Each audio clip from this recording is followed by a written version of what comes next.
तो कैसे हो बच्चों, मैं उम्मीद करता हूँ कि आपने पिछली सारी क्वेश्चंस को बना ली होगी और आप तैयार होंगे नए क्वेश्चंस के लिए। तो चलिए, हमारा लास्ट जो लेक्चर था वो 27 नंबर जब मैं सॉल्व कर रहा था तब तक हमारी जो मेमोरी थी वो खत्म हो चुकी थी, इसलिए उससे आगे रिकॉर्ड नहीं हो सका। तो आज हम क्वेश्चन नंबर 27 से आगे करेंगे। किसी को कोई डाउट है तो कमेंट सेक्शन में बताइए जहां आपसे क्वेश्चन नहीं बना हो। क्वेश्चन नंबर 27 हम कौन सी एक्सरसाइज कर रहे हैं student? 3E exercise 3E from RS Agarwal. Chapter कौन सा है? Linear equation in two variables. जो अभी नए हैं इस चैनल पे वो हमारी पिछली लेक्चर की सीरीज देख सकते हैं, प्लेलिस्ट बनी हुई है, आप सीधे जाएंगे और वहां पे प्लेलिस्ट आपको मिल जाएगी। चलिए, क्वेश्चन नंबर 27 कर रहा है क्या? A part of monthly hostel charge in a college hostel are fix and the remaining depend on the number of days one has taken food in. देखिए, मैंने आपको कहा था जैसे टैक्सी फेयर वाला, जस्ट इससे पहले की क्वेश्चन जो थी टैक्सी फेयर जिसमें फिक्स चार्ज था और चार्ज पर किलोमीटर, ठीक वैसे ही यहाँ पे फिक्स चार्ज है और चार्ज पर डे फॉर मील। तो हम मान लेंगे let the fix charge, let the fixed charge equals to x and the cost of food per day, cost of per day food equals to y। तो चलिए, ये बात हो गई x और y आ गया हमारे पास। अकॉर्डिंग टू क्वेश्चन करना है स्टूडेंट, ठीक है? अकॉर्डिंग टू क्वेश्चन अब शुरू करेंगे हम आगे। तो बच्चों आगे 27 में अब हम क्या करने वाले हैं? तो 27, हाँ, अकॉर्डिंग टू क्वेश्चन, क्वेश्चन क्या कह रहा है? कह रहा है क्या? When a student A takes food for 25 days, एक विद्यार्थी A है जिसने कितने दिन के लिए फूड लिया? 25 डेज के लिए, और इसने कितने पे की? 4005। तो A ने लिया है फूड 25 डेज के लिए, तो बताइए फिक्स चार्ज A को पे करनी पड़ी होगी x प्लस 1 डे की फूड की कॉस्ट है y, तो 25 डेज की क्या आ जाएगी? 25y। टोटल कॉस्ट कितना पे करना पड़ा है A को? तो when a student A takes, ये 4500। चलिए, ये हो गई एक इक्वेशन, ठीक है। नेक्स्ट आपसे क्या कहा जा रहा है स्टूडेंट? नेक्स्ट आपसे कहा जा रहा है कि whether a student B who takes food for 30 days, एक स्टूडेंट B है जो 30 दिन के लिए फूड लेता है, तो उसको क्या पे करना पड़ेगा? फिक्स चार्ज तो पे करना ही पड़ा होगा, और 30 डेज के लिए 1 डेज की फूड की कॉस्ट y है, तो 30 डेज के लिए 30y। कितना कॉस्ट पे किया है बच्चे? तो इन्होंने कॉस्ट पे किया है 5200। समझ में आ रही है बात मेरे बच्चों? तो चलिए, तो मेरे प्यारे बच्चों आपको क्या करना है? यहाँ पे एलिमिनेशन मेथड का यूज करना है। x को काट के हटा देना है और यहाँ पे फिर फाइनली आप y की वैल्यू लेके आ जाएंगे, और y की वैल्यू जब आ जाएगी तो वहां से फिर x की वैल्यू निकाल लेंगे। और आपसे क्या आंसर पूछ रहा है? आपसे पूछ रहा है find the fix charge per month and the cost of food per day. वही x और y की वैल्यू निकालेंगे, x हो जाएगी फिक्स चार्ज और y हो जाएगा cost of food per day. यहाँ तक बात समझ में आ गई? बढ़ते हम अपने नेक्स्ट क्वेश्चन की ओर। हमारा नेक्स्ट क्वेश्चन है क्वेश्चन नंबर 28। चलिए, ये टाइप आप याद रखेंगे, ये फिक्स चार्ज वाली, चाहे ये हॉस्टल की फी हो, चाहे आपका ये टैक्सी का फेयर हो, या फिर आपके लिए लाइब्रेरी से रिलेटेड क्वेश्चन जो कि आपको एनसीईआरटी में मिलेगी, जहां पे बुक देने वाली लाइब्रेरी आपको एक फिक्स चार्ज करती है जिसमें 2 या 3 दिन के लिए आपको होता है, और उसके बाद आप एडिशनल अगर बुक को रखते हैं तो उसके लिए एक्स्ट्रा चार्जेस पे करने होते हैं। तो उसी तरीके से वो क्वेश्चन भी आपका बन जाएगा। यहां तक बात समझ में आ गई? अगर बात यहां तक समझ में आ गई तो हम बढ़ते हैं अपने नेक्स्ट क्वेश्चन की ओर। हमारा अगला क्वेश्चन होगा क्वेश्चन नंबर 28। आप इसको सॉल्व कर लेंगे स्टूडेंट। क्वेश्चन नंबर 28 क्या है हमारा? Question number 28, question number 28, a man invested an amount of 10% per annum and another amount of at 8% per annum। ठीक है, एक मैन जो है सो कितना अमाउंट पे करता है student? 10% per annum and another amount 8% per annum at simple interest, then he received 1350 as an annual and देखिए क्वेश्चन नंबर 28 में क्या है? दो अमाउंट है, तो मान लेंगे कि द फर्स्ट अमाउंट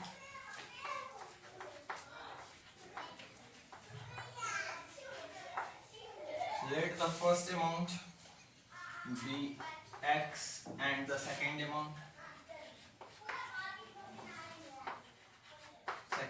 क्या मान लीजिए y. अब अकॉर्डिंग टू क्वेश्चन क्या कहा जा रहा है आपसे, पढ़िए क्वेश्चन.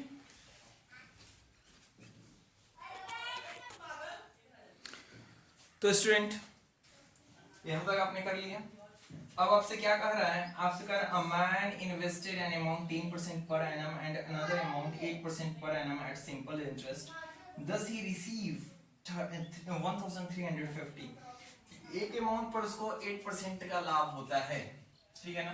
तो देखिए सिंपल इंटरेस्ट का जो फॉर्मूला होता है SI इक्वल्स टू होता है PRT बाय 100. अब देखिए यहाँ प्रिंसिपल अमाउंट क्या है, तो प्रिंसिपल यानी यहाँ पे आप फर्स्ट अमाउंट जो है यही आपका P है, ठीक है ना. तो X इंटू कितना परसेंटेज पे दे रहा है स्टूडेंट फर्स्ट को, तो कह रहा है कि एन अमाउंट ये 10% पर एनम 10 और एक ईयर के लिए बाई 100. इस पे जितना SI आया फर्स्ट अमाउंट पे और सेकंड अमाउंट पे कितना SI आया, तो सेकंड आपके लिए कह रहा है क्या 8% पे लगाया है, तो 8% पे Y, तो Y इसको 8% पर एनम 1 ईयर के लिए बाई 100.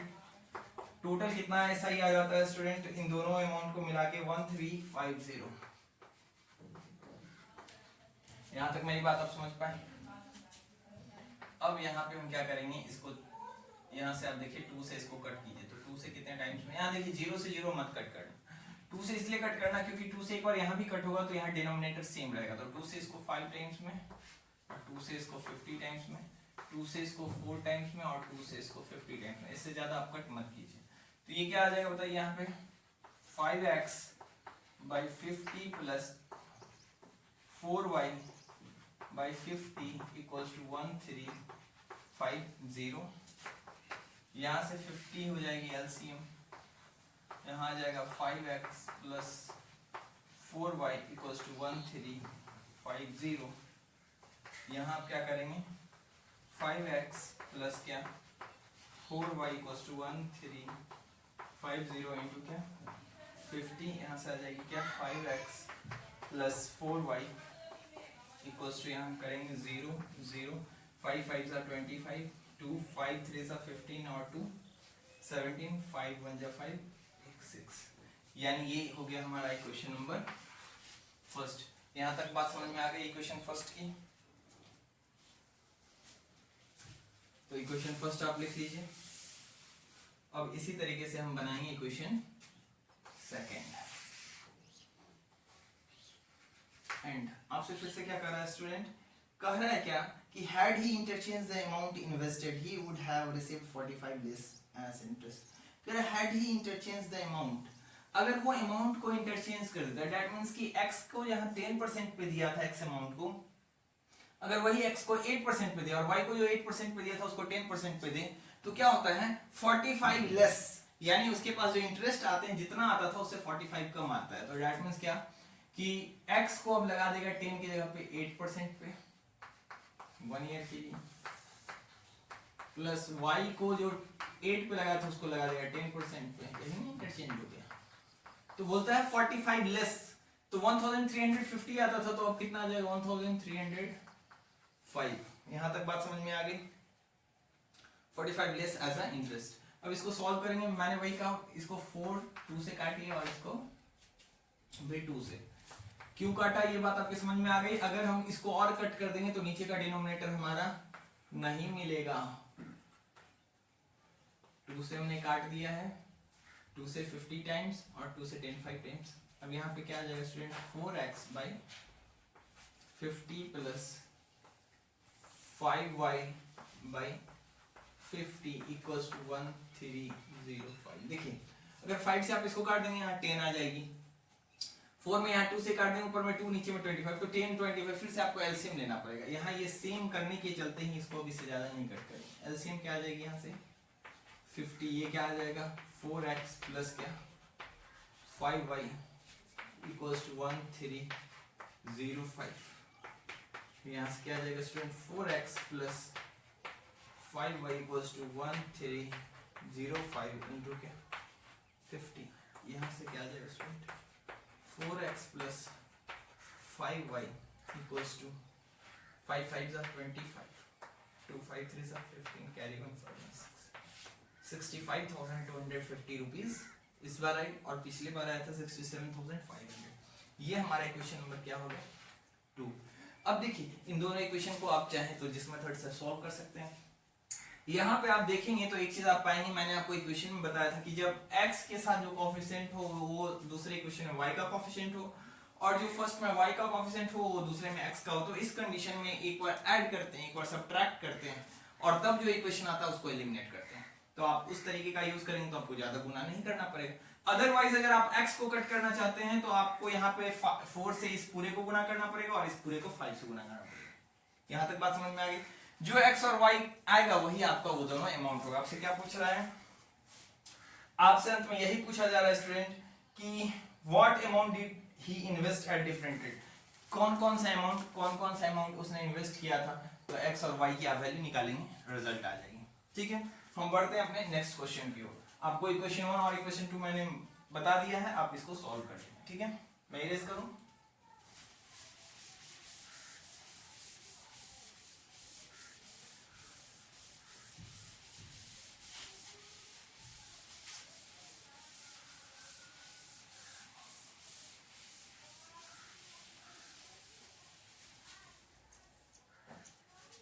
चलिए नेक्स्ट,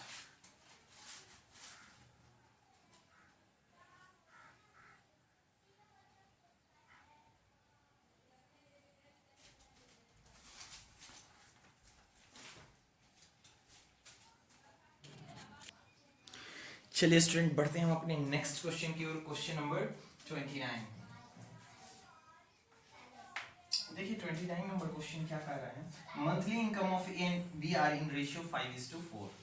तो मंथली इनकम दी गई है, उसके बाद क्या दिया गया स्टूडेंट, एंड मंथली एक्सपेंस दिया हुआ, एक्सपेंडिचर दिया हुआ। तो आपको पता है कि इनकम में से क्या करेंगे, एक्सपेंस अगर घटा देंगे तो क्या मिल जाएगी, सेविंग मिल जाएगी, है ना।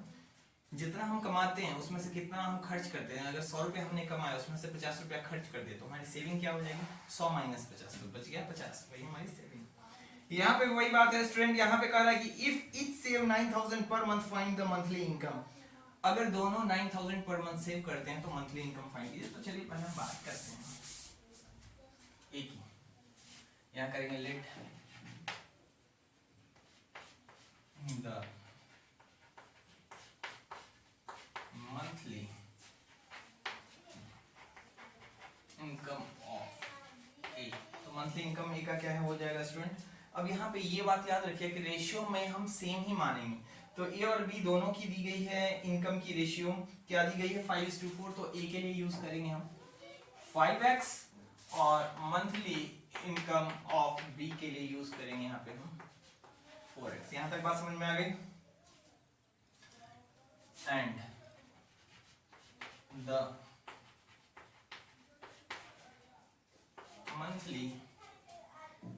monthly expenditure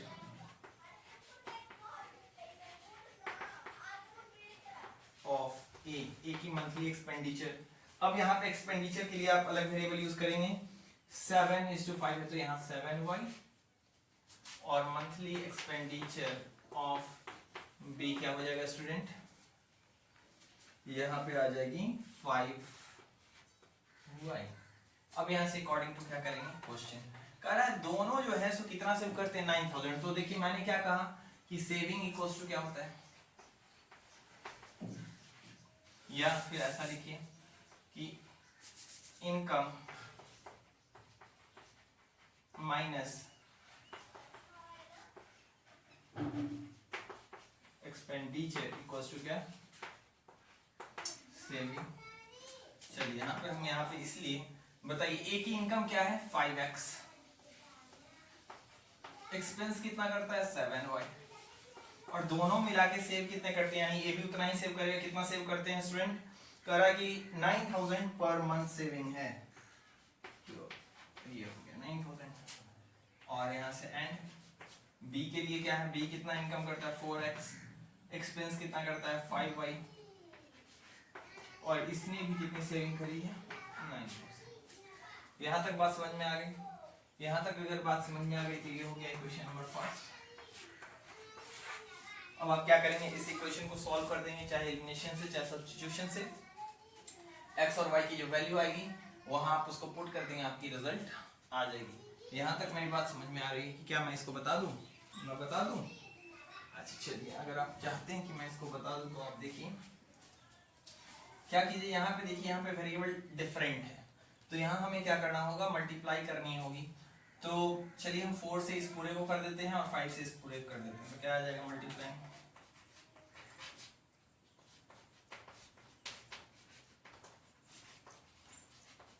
equation first by 4 क्या आ जाएगा बताइए, 5x minus 7y equals to 9000 into 4 क्या आ जाएगा कितना student, 20x minus 28y equals to क्या, 36।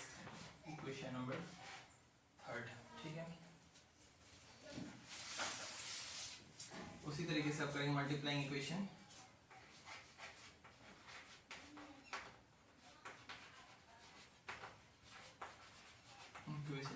सेकेंड को किससे कर देते हैं मल्टीप्लाई स्टूडेंट, तो सेकेंड को हम मल्टीप्लाई कर देंगे। इक्वेशन फर्स्ट को हमने किया क्योंकि हमें x को काटना है, तो 4 से इसको किया, 5 से इसको कर देंगे, तो multiply by 5।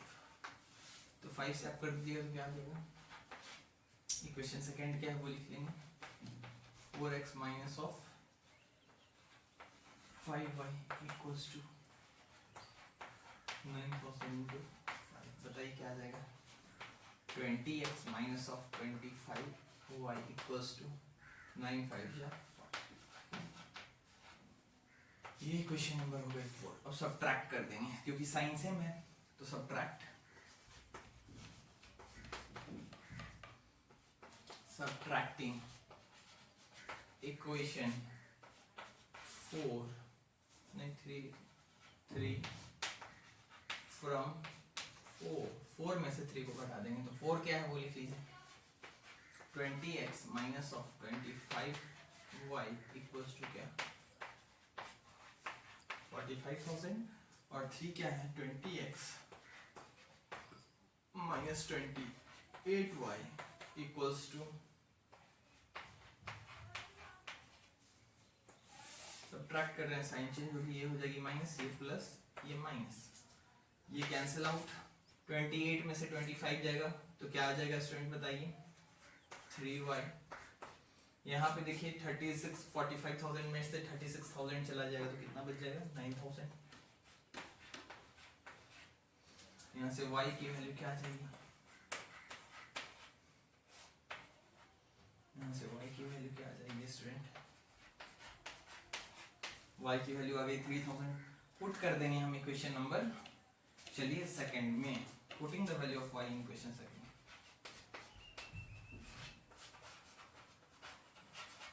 Value of y in equation 2।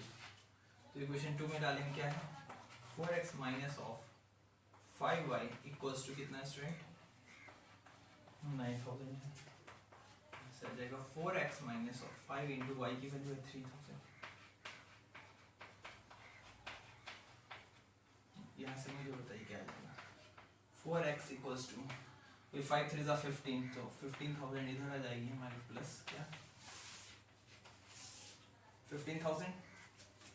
बताइए यहाँ से 4x इक्वल्स टू क्या आ जाएगा, 15 में 9 ऐड करोगे तो कितना आ जाएगा, 24,000। यहाँ से x की वैल्यू क्या आ जाएगी, 4 से कट जाएगा कितने टाइम्स में, 6 टाइम्स में, यानी कितना, x की वैल्यू आ गई 6,000। तो y की वैल्यू आ गई 3,000, x की वैल्यू आ गई 6,000। तो आपसे क्या पूछ रहा है ये बताइए, पूछ रहा है आपसे find the monthly income of each, दोनों की मंथली इनकम क्या है। तो यहाँ पे हम मंथली इनकम निकाल देते हैं, ये आपने उतार लिया,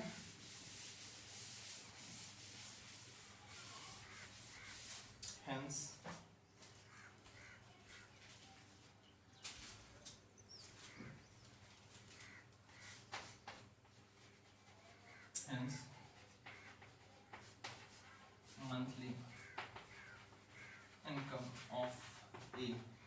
मंथली इनकम है 5x, तो क्या आ जाएगा 5 इंटू एक्स की वैल्यू 6,000, तो यहाँ से आ जाएगा 30,000 एक्स, यानी कि एक इनकम हो गई 30,000 एंड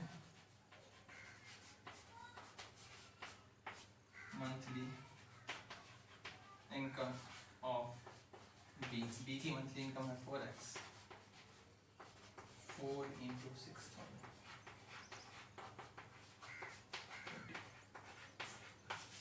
अब चाहिए तो यहाँ पे रुपीज लगा दीजिए। बात समझ में आ गई? तो ए की इनकम हो गई 30,000 और बी की इनकम हो गई 24,000। ठीक है, तो हमारा ये क्वेश्चन भी क्या हो गया, समाप्त। अब हम बात करेंगे 29 के बाद क्वेश्चन नंबर 30 की। चलिए मैं इसको इरेज करूँ स्टूडेंट, फटाफट से आप इसको बनाइए। उधर सबको दिख रहा है वो घर वाला पार्ट।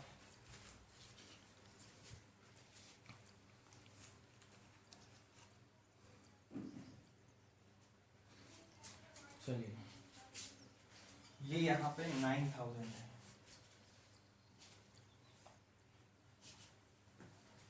चलिए मैं इरेज करता हूँ।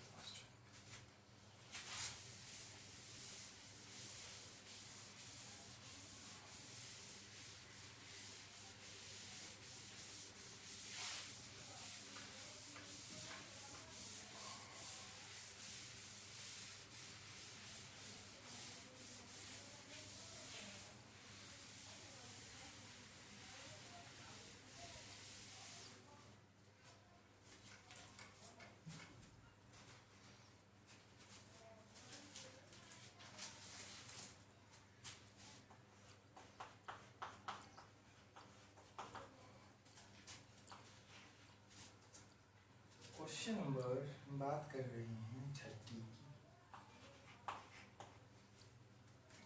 ये क्या कर रहा है, a man should a chair and a table together for 1520। एक आदमी जो है चेयर और टेबल बेचता है, टोटल मिला के 1520 रुपए में।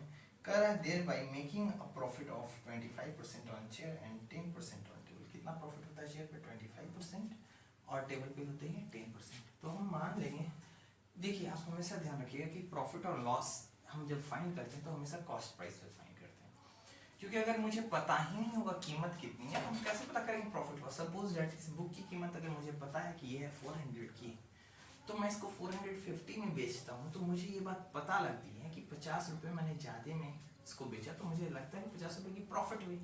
अगर हम इसको 300 में बेचते हैं तो हमें पता लगता है कि 100 रुपये का क्या हो गया, लॉस, क्योंकि 400 की बुक है, 300 में बेचा। लेकिन आप सोचिए कि आपको इस बुक की कोई कीमत पता ही नहीं हो, ये आपके पूर्वजों की हो, और आप इसको बेच देते हैं 100 रुपये में, तो आप क्या कहेंगे कि 100 रुपये आपको प्रॉफिट हुए या लॉस हुए? आपको पता ही नहीं। लेकिन जब तक कि आपको इसकी कॉस्ट प्राइस नहीं पता हो तब तक, यानी किसी भी ऑब्जेक्ट की कॉस्ट प्राइस जब तक ना पता हो तब तक उसका हमें प्रॉफिट और लॉस ये कहना मुश्किल है। हाँ, अब चोर के लिए कोई बात नहीं है, चोर के लिए क्या हो गई, ये कहीं से भी मिल गया तो उनको कुछ भी मिल जाए तो उनके लिए प्रॉफिट ही होगी। लेकिन अगर हम अपनी संपत्ति की बात करें तो हम उसको बेचते हैं तो हम ये बात जानते हैं कि हमने इसको प्रॉफिट में बेचा या लॉस में। क्यों? क्योंकि हमें उसकी कॉस्ट प्राइस पता होती है। अगर कॉस्ट प्राइस पता नहीं होगी तो प्रॉफिट या लॉस को फाइंड करना मुश्किल होगा। ठीक है, तो हमें यहाँ पे भी प्रॉफिट और लॉस से रिलेटेड बात आ गई, तो हम यहाँ पे मान लेंगे कि शेयर की कॉस्ट प्राइस है सीपी ऑफ शेयर x और सीपी ऑफ टेबल y। तब आगे हम बढ़ेंगे। कह रहा है क्या कि a man sold a chair, तो पहले हम यहाँ पे लेट कर लेते हैं, चेयर और टेबल आ गया, तो लेट द कॉस्ट प्राइस की यानी CP of chair equals to rupees x and the CP of table equals to rupees y according to question। आपसे क्या कहा जा रहा है कि 10% की प्रॉफिट पर, किसको, यहाँ पे कहा जा रहा है man sold a chair and table together for 1520 rupees thereby making a profit of 25% on chair। Chair पे 25% की प्रॉफिट होती है, तो चेयर का कॉस्ट है x, इस पे 25% की प्रॉफिट होती है, तो 25% यानी कि टोटल कॉस्ट 100 रुपया था, उस पे 25 रुपया और, तो 125% प्लस टेबल पे उसको प्रॉफिट होती है कितने परसेंट की, 10% की, तो ये हो जाएगा 110 बाई टोटल कितने की है ये। अब देखिए कुछ बच्चे सोच रहे होंगे कि सर आप इसको ऐसा क्यों नहीं लिखे कि x की 25%, y की 10%। अब यहाँ बात समझेंगे स्टूडेंट, हम यहाँ पे x की 25% और y की 10% ऐसा करके इसके बराबर इक्वेट नहीं कर सकते। क्यों? क्योंकि यहाँ पर जो 1520 रुपीज है ये प्रॉफिट नहीं है। मेरी बात समझिएगा, ये टोटल प्रॉफिट नहीं, बल्कि इसमें दुकानदार की अपनी कॉस्ट भी लगी हुई है, यानी कि दुकानदार ने जितना पैसे में खरीदा वो भी है, और इसमें प्रॉफिट, ये दोनों चीज मिली हुई। क्या है ये? इतने एसपी है ना, तो एसपी को, और यहां अगर आप लिखेंगे x की 25% तो ये केवल प्रॉफिट होगा, y की 10% तो ये केवल प्रॉफिट हुआ। तो यहां अगर हमें केवल ये पता होता कि चेयर और टेबल को बेचने पे इतने रुपए की, 100 रुपए की या 500 रुपए की प्रॉफिट होती है, अगर ये प्रॉफिट होता तो हम यहाँ पे x की 25%, y की 10% डायरेक्टली। लेकिन जब यहाँ एसपी हो, सेलिंग प्राइस दी गई हो, दैट मींस कि सेलिंग प्राइस में कॉस्ट प्राइस और प्रॉफिट दोनों इंक्लूड होती है। तो कॉस्ट प्राइस हमेशा किसी ऑब्जेक्ट की 100% हम लेते हैं, और प्रॉफिट जो होती है वो अगर ज्यादा है प्लस तो उसको प्लस कर देंगे 100 में, और कम है तो माइनस। चूंकि यहाँ पे x जो ऑब्जेक्ट थी इस पे हमें 25% की प्रॉफिट हो रही थी, तो टोटल इसका कॉस्ट प्राइस 100 था, 100%, उसमें 25 ऐड हो गया तो x का 125%। y कोई भी ऑब्जेक्ट की सीपी हम 100% मानेंगे। अब प्रॉफिट अगर हो रही है तो 10 ऐड हो जाएगा, अगर लॉस होती तो 100 में से घट जाता। ठीक है ना? इस बात को ध्यान रखें कि ये 1520 जो है वो प्रॉफिट में नहीं बल्कि सेलिंग प्राइस है, और सेलिंग प्राइस में दुकानदार की खुद की लागत भी लगी होती है और उस पे उसको लाभ होता है। ठीक है, इसलिए यहाँ पे हम 100 लेके चलेंगे। इतनी सी मेरी बात समझ में आ गई होगी, तो हम आगे बढ़ते हैं।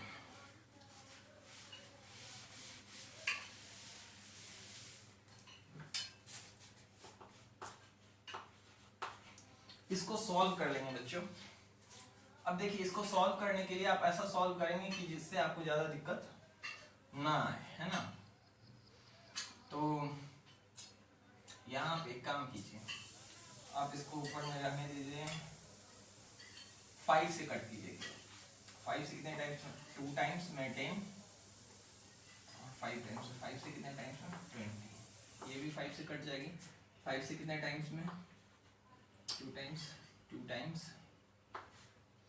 और ये 5 से 20। देखिए, हम जानबूझ के सेम टेबल से कट करते ताकि एलसीएम में हमें दिक्कत ना आए, नहीं तो बात फिर सेम हो जाएगी। ये हो जाएगा 25x बाई 20 प्लस ये हो जाएगा हमारे पास कितना स्टूडेंट?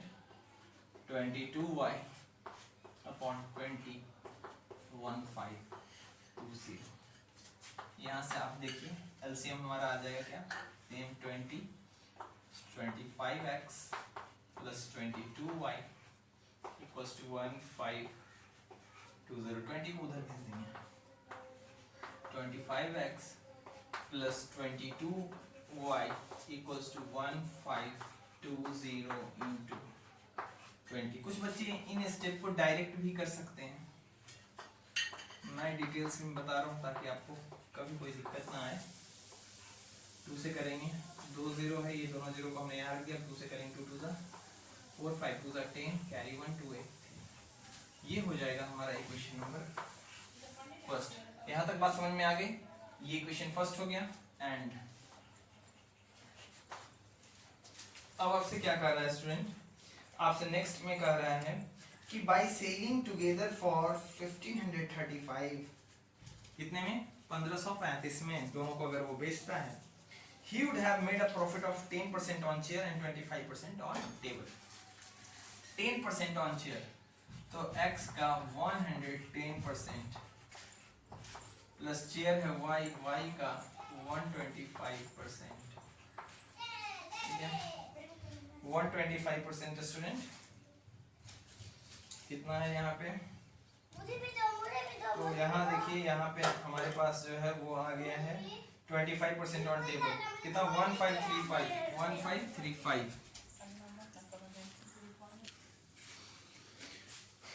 तो स्टूडेंट अब इसको सॉल्व करेंगे।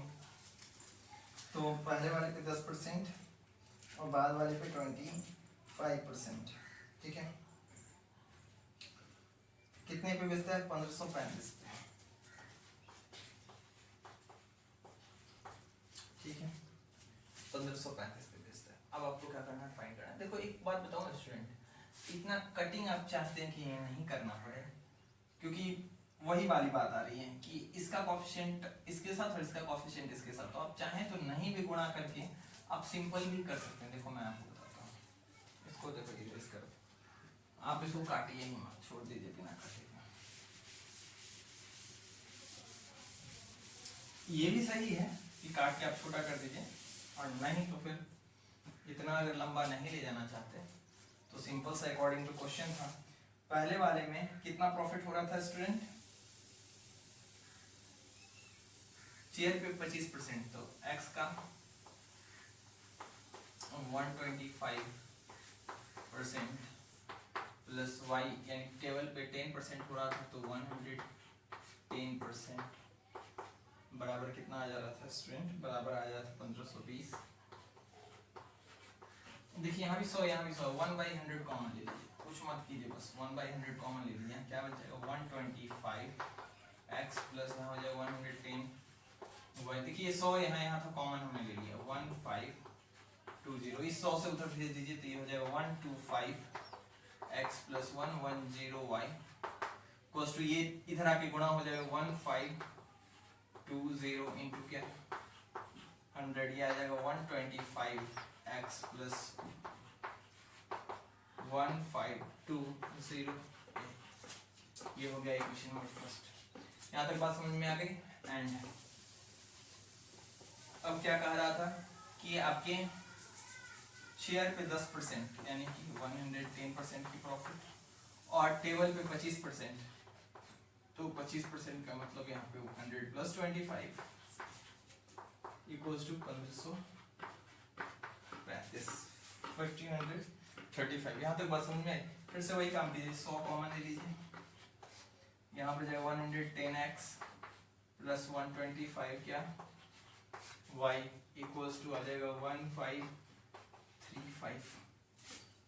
क्रॉस मल्टीप्लिकेशन कर देंगे तो 110x plus 125y equals to 153500। 100 से उधर भेजेंगे, गुना हो जाएगा स्टूडेंट ना। और नहीं तो आप इसको दिखाना चाहते हैं तो दिखा दीजिए, एक लाइन और लिखनी पड़ेगी, 10x plus 125y equals to 1535। ये इक्वेशन क्या हो जाएगा? अब देखिए इक्वेशन 1 और इक्वेशन 2 आपको फिर उसी तरीके का मिल गया। x की जो कोफिशिएंट है 125 वो y की है, और जो y की कोफिशिएंट है वो x की है। इस टाइप के क्वेश्चन में एक बार ऐड कर देते हैं दोनों इक्वेशन को और एक बार सब्ट्रैक्ट कर देते हैं, और हमारा रिजल्ट, हमारा इक्वेशन बहुत सिंपल हो जाता है और फिर हम उसको सॉल्व कर सकते हैं।